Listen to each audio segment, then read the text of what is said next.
6 years after my younger brother and my fiancé passed away, I picked out a grave for myself. Before my final visit to their graves, my mother suddenly said, "Miles, you don't have to go this year." The truth is that they never died. I was startled for a moment before the two of them walked right out of my brother's room. My brother Sean put on a teasing smile as he draped an arm around the woman beside him. "I won the bet. I told you my brother would never figure it out. Who's going to be on top tonight, huh, Vera?" My so-called late fiancé, who used to cry whenever she saw me suffer even the slightest grievance, looked at me with open disdain. "He's just too stupid. We've been living next door this entire time, yet he never noticed." It was only then that I realized my mother forbade me from entering Sean's room. Not because it would make her grieve her son again, but because it was directly connected to the house next door. I was truly too foolish. Right up until a month before my death, I was still thinking about visiting their graves. "Why did you do this?" I suppressed the trembling in my body, asking Vera with red-rimmed eyes. After so many years, she was no longer gentle and sweet. Her gaze was cold and detached.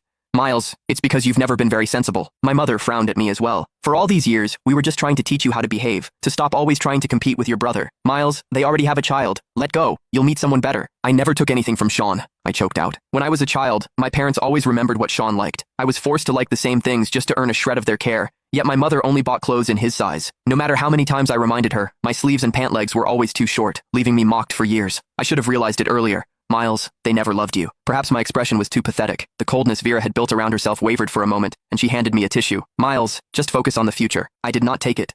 Sean put on a guilty act beside her. "Miles, I'm sorry. Vera and I haven't registered our marriage yet. I'll give her back to you." Suddenly, my mother raised her hand and slapped me. Hot pain flared across my face. I looked at her in disbelief, her voice cutting through the air. "Miles, what are you even doing? Vera is already pregnant. Do you want that child to be born a disgrace like you?" I froze, my heart stopping. I was the child my mother had before marriage, the tool used to force my father into wedlock, representing nothing but shame. I thought if I studied hard, stayed perfect, and never caused trouble, they might love me. It was only now I understood that their ultimate wish was for me not to exist. Well, it was about to come true. Vera stepped closer, a trace of pity in her eyes.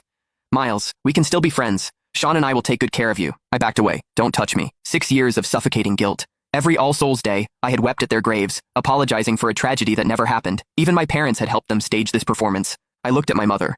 "The room you said I wasn't allowed to enter because it would be too painful. It connects directly to the house next door, doesn't it?" My mother's eyes flickered, but she nodded stiffly. "So what if it is? We did it so you could let go completely and live your life properly." "Live my life properly?" I let out a cold, sorrowful laugh. "You watched me live in guilt and longing while they lived happily next door. Is that what you call doing something for me?" "Miles, watch your words." My father finally came out of the study, his brows tightly furrowed. "They were in love. They only faked their death so you wouldn't be hurt. They've already suffered enough over the years. What else do you want?" "In love? Suffered?" The words pierced straight through my chest. At that moment, a notification popped up on my phone. My cemetery reservation was confirmed. I took off the ring I had recovered years ago from the rescue operation, placed it on the table, and said calmly, "I'm done here." The next day, I received a biometric vitals monitoring bracelet.